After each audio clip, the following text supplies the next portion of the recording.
When people think of Taito shmups from the 90s, they usually think of games like Darius Gaiden or Rayforce, and those are classic shmups for sure, but there's one shmup from Taito that went a little bit under the radar when it first came out in arcades, but managed to influence the development of the genre in ways that no one could have predicted when the game first came out. And that game is Gun Frontier. Gun Frontier was originally released in the arcades in 1990 by Taito, and was the first of 3 games produced by Takatsuna Senba, the other 2 being Metal Black and Dino Rex. This game is known mostly for 2 things: being a favorite of Battle Garegga designer Shinobu Yagawa, and being tough as nails in the difficulty department. But there's more to this game than those 2 things. So I want to talk about the various different aspects of this game that made it stand out in 1990 and even to this day, as well as its flaws. I also want to talk about my time working toward the 1 credit clear of this game, particularly my approach toward the game, as it is my toughest shmup clear in a while and certainly lives up to its reputation for being a hard game. To get started, I want to discuss the overall presentation of Gun Frontier, because this game is a masterclass in presentation for shmups. For one, there's no other shmup that looks quite like it. This game has a distinct look that mixes sci-fi with the American Wild West and steampunk, creating a unique aesthetic. Your own ship is a perfect example, as it is essentially a gun that has wings. It sounds absurd, but it works in reality. The little details like the revolver-like cannons on bosses leaving behind bullet casings, old-looking airplanes that try to surround you in some stages, and many more things just add to it. This game has no shortage of memorable set pieces, whether it be the waterfall on stage 2, the boss fight on stage 3 at the dam that you can break, the first half of stage 4 with the wagon in the movie theater, and the various parts of stage 5 like the beginning scene with the armada of enemy ships below you. The whole final fight is arguably the most masterfully done set piece of all, where you're unstoppable until that final boss fight, which is reminiscent of a duel in the Wild West, where you only have 6 bullets to hit him and kill him. I've never seen another boss fight like that in any other shmup. I feel like a lot of modern shmups don't seem to understand set pieces that well, even though a lot of them are good games overall. That's one thing that a lot of old shmups did well, especially the really good ones, and it adds to the game. Shmups shouldn't just be about throwing bullet pattern after bullet pattern at the player. The flow of the stages matters as well, in terms of how enemies come on screen, and having distinct set pieces helps to break up the repetition a bit and give the player something to remember. Gun Frontier uses some of them, like the waterfall scene in the beginning of stage 5, to give the player a chance to brace themselves mentally for what's coming ahead, build some anticipation, and do a little bit of subtle storytelling. While too many dead spots is obviously a bad thing, it's okay to have a breather here and there. Graphically, this game has the best art direction of all of the Taito F2 arcade games, outside of maybe Liquid Kids. This game has a gritty pixel art style that is kind of dark and dreary, not exactly a super colorful game, but I feel like that look works brilliantly with the Wild West steampunk aesthetic that I described earlier. Some other Taito games that run on this hardware have a similar grittiness in the artwork and more subdued colors, like Growl and Majestic 12, but the style just doesn't work as well in those games as it does here.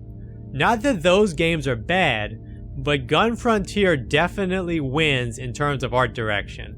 While there would be shmups later on with more detailed 2D graphics and animation, the artwork still holds up and is better than anything on consoles back in 1990.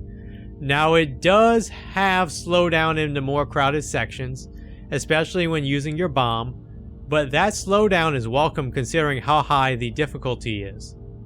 In terms of sound, this is one of the rare Taito games from this time period that did not feature their in-house band Zutada.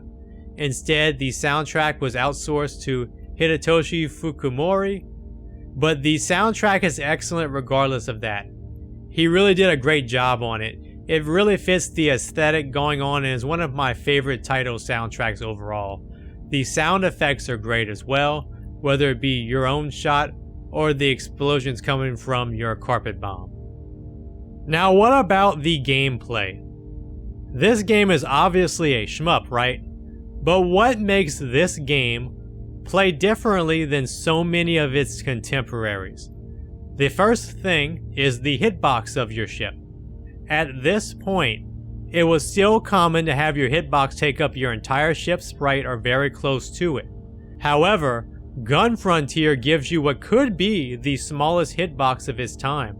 Your wings do not count at all, only the small, kinda rectangular part in between them.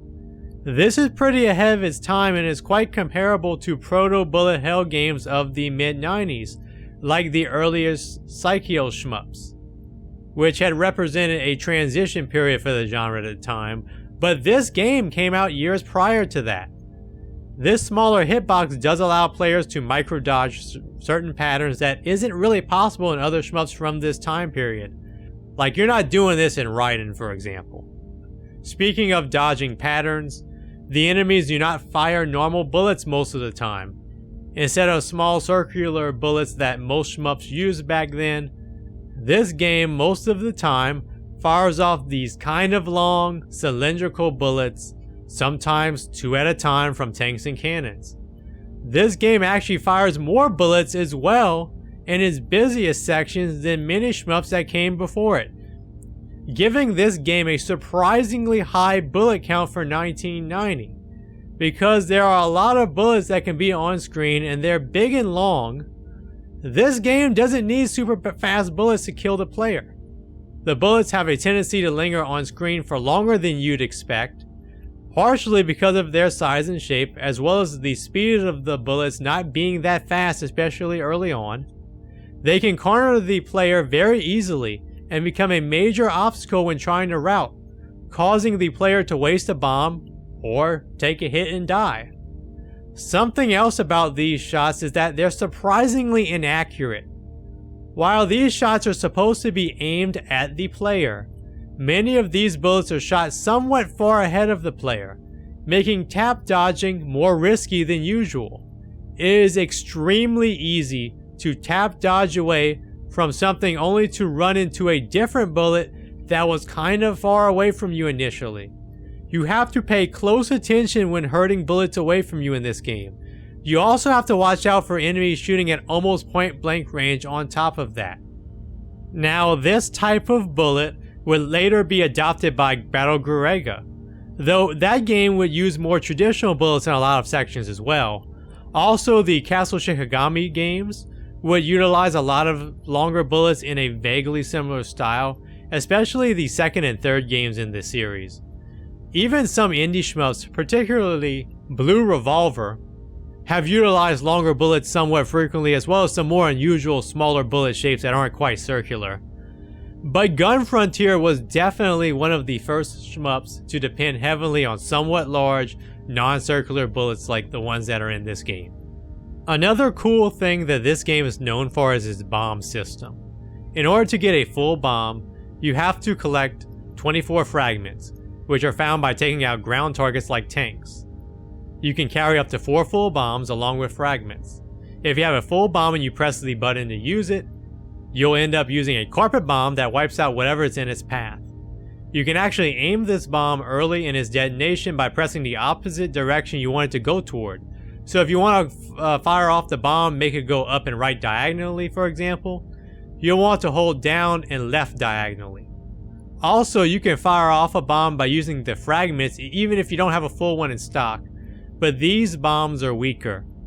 Battle Garegga would also use bomb fragments for its bomb system. Gunvein also adopted a fragment system for bombs not too long ago, but that game may have been influenced more by Garegga than Gun Frontier.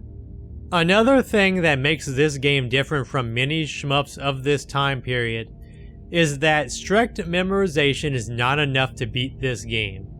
Now it is true that the ground enemies always appear in the same locations, like the tanks for example. You do need to route for sections to make sure that tanks don't snipe you because they are a legitimate threat. However, your biggest threat is actually the smaller Zakos, aka the popcorn enemies. They do not spawn in the same locations every time you play, so you have to know how to react to their behavior while routing to take out ground enemies. I'll talk more about the Zakos when I discuss my 1cc of the game near the end of the video. I'll give some tips then on how to take care of them. But because of the Zakos and their random spawn points, you're bound to take a hit or two from them at some point. The good news is that recovery is not that difficult outside of a couple of checkpoints here and there. Gradius syndrome is not a thing here because you only go down one power level on your main shot upon dying, and you keep all of your bombs and fragments. If you don't have any bomb fragments at all, you get 6 fragments when you respawn, which is enough to give players a bomb big enough to be somewhat useful upon recovering. In many shmups back in the day, dying meant you lost everything. You lost all of your extra bombs you grabbed, and your shot powered down to the lowest level. Raiden and the early Gradius games were all like this, showing the player no forgiveness for mistakes. Gun Frontier's approach was a bit fresh at the time, especially considering that it came out the same year as the original Raiden. And while Gun Frontier does have checkpoints, most of the checkpoints are very recoverable. Now, any discussion of Gun Frontier's gameplay would be incomplete without a deep dive into the game's rank system. While rank systems did exist in shmups prior to this one, most of them involved increasing the difficulty the longer you went without dying. And it was a more minor effect in terms of making these games harder as you got further into them. Xanac was an early attempt to create a rank system more dynamic, but that was a console and PC game, not an arcade game. Plus, Xanac has a lot of ways to get around the difficulty created by its rank system.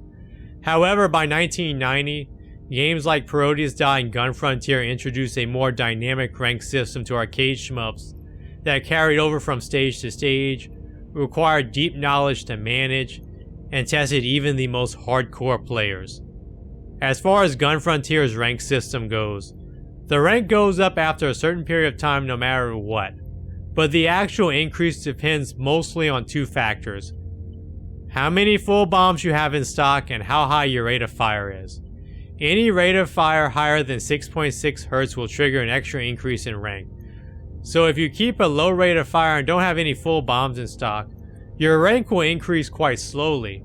If you're using a lot of 30 Hz auto fire and collecting every bomb fragment you can, you're going to jack up the rank quickly, possibly maxing it out pretty early on in your run.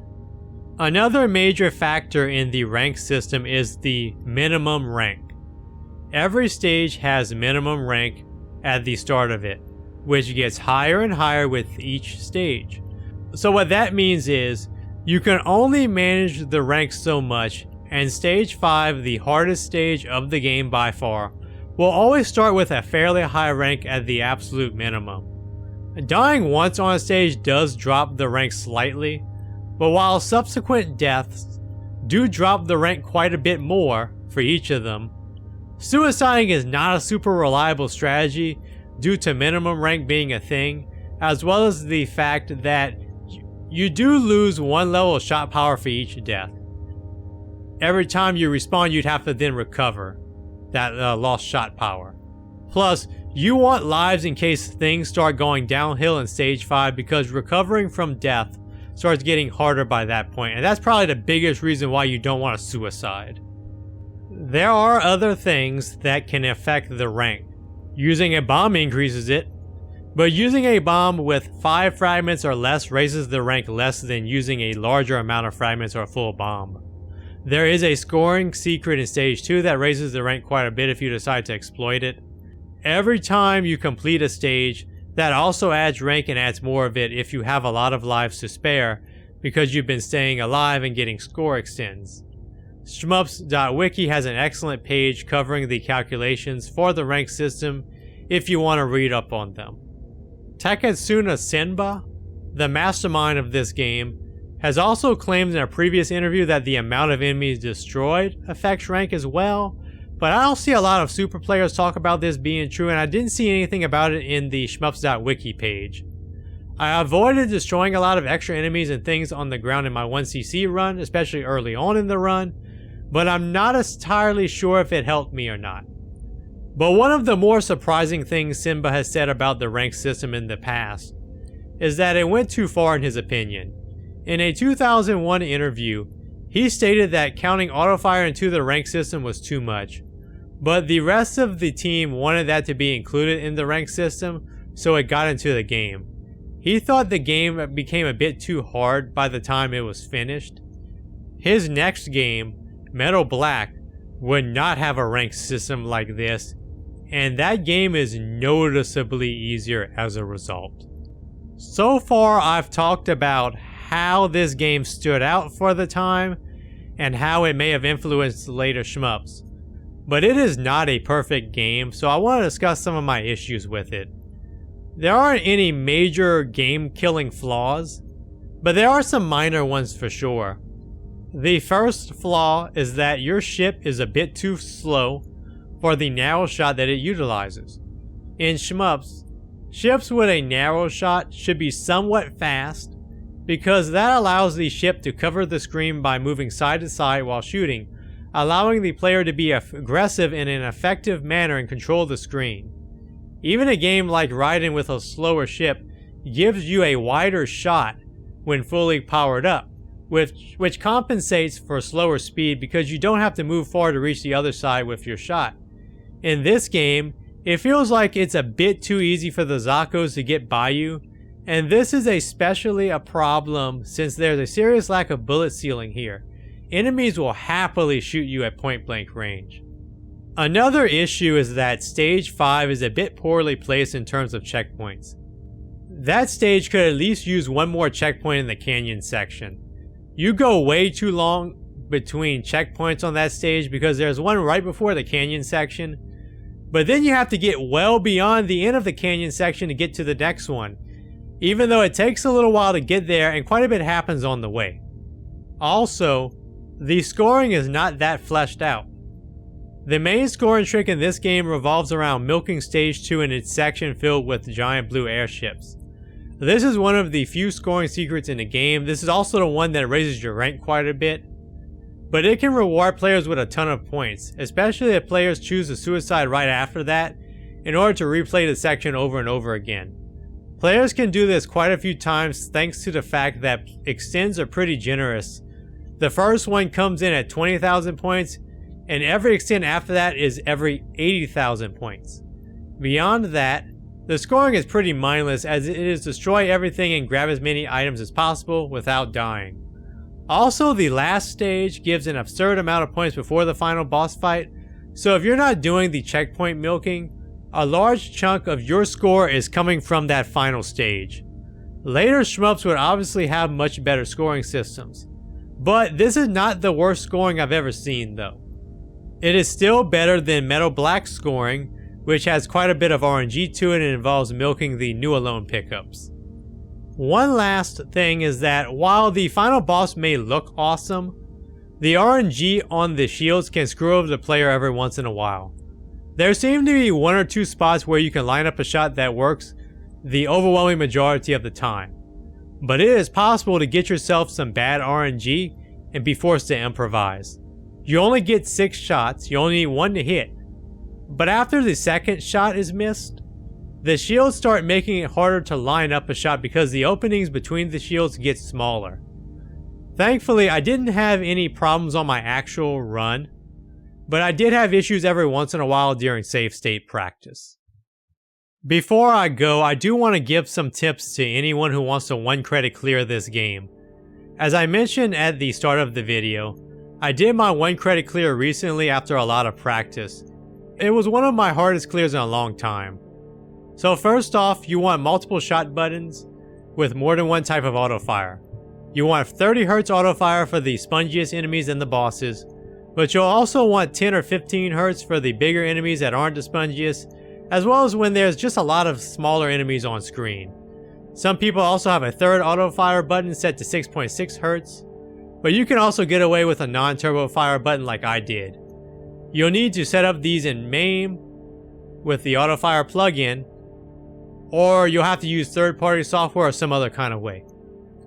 Arcade machines in Japanese arcades were typically modified with autofire functionality because of shmups by the late 80s or early 90s, so if you happen to be in Japan and you find a Gun Frontier machine, you might have a machine set up with multiple types of autofire already. Now when it comes to learning this game, the biggest thing that you have to know is how to react to all of the different Zaccos that the game throws at you. The earliest encounter you'll have is with these guys with the wings that I believe are supposed to be the wild lizards, but they're pretty chill, not much of a threat. You'll then have the dark gray Zaccos that come from the top of the screen and swing to the left or right side of the screen as they come down. The best way to deal with these guys is to stay near the bottom of the screen. The dark blue helicopters pop up in the second stage, and they tend to hover around slowly and take a while to start shooting. These guys aren't too hard, but their light blue counterparts are much more of an issue. These guys will either come from the right side of the screen and move left in order to circle you and shoot you down, or they come from the left and veer far to the right in order to surround you. Also, they can go off the screen at the bottom and then come back up screen to shoot you, but you can stop them from coming back on screen if you hug the bottom of the screen once they're off the screen. Special thanks to Jamers for that tip. One other thing is that the light blue helicopters seem to be easier to handle in general if you're more toward the right side of the screen for whatever reason. I'm not entirely sure why that is, but that's something that I found to be true, and other players had a similar strategy as well for these guys. Another type of Zacco that you don't see much of until stage 4 are these small planes that kind of look like birds. They have a tendency to swoop down close to where you are vertically and fire off bullets before returning to the top of the screen. However, if you're near the top of the screen, they barely get on screen and won't fire at you, making them practically harmless. The last type of Zacco that you need to know about are the green ones that appear only in stage 5. But these are the worst of them by a long shot. These guys home in on your vertical position and fly down the screen pretty fast, only to then curve and try to kamikaze attack you. And if they don't ram into you, they have a tendency to shoot bullets that are near point blank range, making them very difficult to react to. They can also overwhelm you and pin you to the corner of the screen, which usually gets you killed. Like Jamers pointed out in his run of the game, the best approach to taking them out is staying near the top of the screen as much as possible, killing them before they can get low and behind you. And that is easier said than done, especially when there are other types of enemies on screen. The Zaccos are much more of a threat than the boss fights are, in fact. Once you have your routes down for the bosses, those fights are consistent. The Zaccos never spawn in the same spots every time and get more and more aggressive with higher rank. You'll be spending most of your time practicing stage 5 in particular because of those insane green Zaccos. And last, the rank system will have a major impact on the difficulty curve. If you manage the rank carefully, the rank will be pretty low on the first 3 stages. I took a very similar approach to Jamers and avoided a lot of bomb fragments until the 3rd stage, and didn't destroy a lot of extra stuff. By stage 4, rank had picked up a little bit, but it was still very manageable. However, by the time I got to stage 5, the rank was nearly maxed out. If you don't bother managing rank at all, the difficulty will get harder sooner, probably around stage 3 if not by the middle of stage 2, but you may have much more resources in terms of lives and bombs, which is why some people prefer the higher rank approach. And stage 4 can get pretty nasty at maxed rank, especially the first half of it. Stage 5 will always be hard no matter what, but once you can get to stage 5 with a bunch of extra lives, and can get through that stage consistently in practice, you can once you see this game. And it is extremely satisfying to clear this game. But anyways, Gun Frontier is a classic, a pioneer in a lot of ways. It's not an easy game, nor a perfect game, but it did a lot of things different from other shmups before it, and paved the way for future shmups like Battle Garegga. I do want to give a special thanks to shmups.wiki for the information about the rank system. as well as Jamers for his no miss clear with captions. I studied his run as well as runs done by Chinopolis, M. Night, and CPS, all of them fantastic shmup players. But now I want to hear from you. I want to know what you think of this game. Have you spent a lot of time with this one? Do you like it or dislike it? Let me know in the comments. Like and subscribe if you enjoyed this video. Thank you for watching, and I'll see you again soon.